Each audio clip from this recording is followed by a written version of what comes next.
Hello friends, यहाँ पास हमारे पास दो बुलियन एक्सप्रेशन है और इसको हम लोग को रिड्यूस करना है। सो हम लोग आगे देखते हैं। ये जो सवाल है हम एक असाइनमेंट पेपर से उठाए हैं। वहाँ पास सी और डी के ऊपर बार नहीं है, बट यहाँ पास हम लगाए हैं। क्यों? क्योंकि ये सीरीज फॉलो कर रहा है, उसमें मे बी इरेज्ड होगा, दैट्स वाई उस टाइम सॉल्व नहीं हो रहा था। अब जब बार लगा दिए तो सॉल्व हो रहा है। ए बार ए बार ए बार ए बार, बी बी बी बी, और फिर यहाँ सी बार सी बार सी बार। यहाँ पास सी बार नहीं था बट ये फॉलो कर रहा है इसलिए हम लगा दिए डी बार एंड देन ई। तो हम लोग अब इसको सॉल्व करेंगे। सो ए बार बी कॉमन निकल गया, बचा क्या? वन और सी बार प्लस ये दोनों में क्या होगा? तो ए बार बी सी बार डी बार वन प्लस ई, इतना बचा।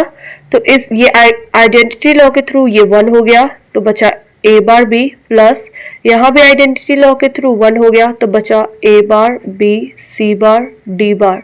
अब इस दोनों में क्या कॉमन है? तो ए बार बी कॉमन है, बचा वन प्लस सी बार डी बार। जैसे आइडेंटिटी लॉ के थ्रू यहाँ पास वैल्यू वन हो रहा था, यहाँ भी वैल्यू वन होगा तो बचा क्या? ए बार बी। इसका ये रिडक्शन फॉर्म हो गया। अब इसको हम लोग रिड्यूस करेंगे। ये थोड़ा सा कॉम्प्लिकेटेड है, ये देखने में ही रिड्यूस्ड फॉर्म में लग रहा है, तो इसको क्या रिड्यूस करेंगे? तो ये भी रिड्यूस होगा। कैसे रिड्यूस होगा? हम लोग कुछ इसमें अप्लाई करेंगे। लाइक ए है प्लस और बी की जगह पे लिख देंगे ए प्लस ए बार। ये कैसे लिख दिए? तो बी डॉट वन, वो तो वन छिपा हुआ है और वन ए प्लस ए बार का वैल्यू होता है वन। यहाँ पास हम इसलिए इसको लिखे कि ताकि हम इस इक्वेशन को रिड्यूस कर सके। Plus A bar B bar C. अब इसको देखते हैं कि क्या लिखेंगे। ए plus B A plus B A bar plus A bar B bar C. अब इसको क्या करेंगे? तो इसमें हम लोग को कुछ कॉमन्स दिख रहे होंगे। लाइक यहाँ ए कॉमन हो गया, बचा one plus B A bar plus A bar B bar C. अब हम लोग जानते हैं आइडेंटिटी लॉ के थ्रू यहाँ वैल्यू वन हो गया तो बचा ए plus A bar B plus A bar B bar C.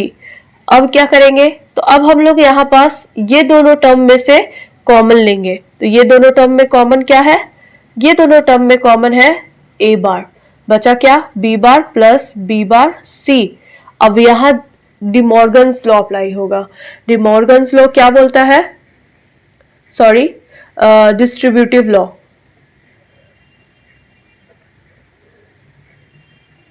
Distributive law क्या बोलता है? तो वो ये बोलता है कि A plus B C will result to A plus B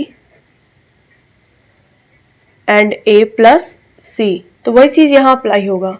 A plus A बार, ये हो गया ए, ये हो गया बी और एक ये हो गया सी।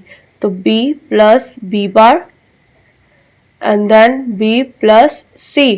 तो ये रिजल्ट कर जाएगा वन। इनवर्स लॉ फॉलो करते हुए ए प्लस ए बार, यहाँ पास बचेगा बी प्लस सी। अब ये सारे को एक साथ लिख देंगे, B A bar plus C A बार।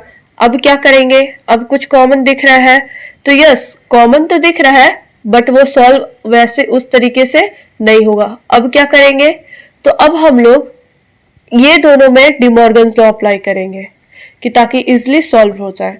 तो अब यहाँ पास सॉरी डिस्ट्रीब्यूटिव लॉ सो यहाँ पास हम लोग अप्लाई करेंगे A plus B and then A plus A bar plus C A बार।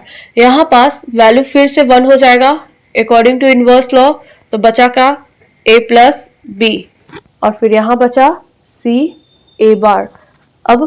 अब इसको सॉल्व करने के लिए हम लोग देख सकते हैं कि यहाँ पास डिमॉर्गन्स लॉ अप्लाई हो सकता है। तो यहाँ सॉरी डिस्ट्रीब्यूटिव लॉ, तो यहाँ पास अप्लाई करेंगे हम लोग A plus A bar and A plus C और ये जो बचा हुआ था वो लिख दिए। यहाँ भी वैल्यू वन हो जाएगा, बचेगा क्या? ए प्लस बी प्लस सी, ए प्लस बी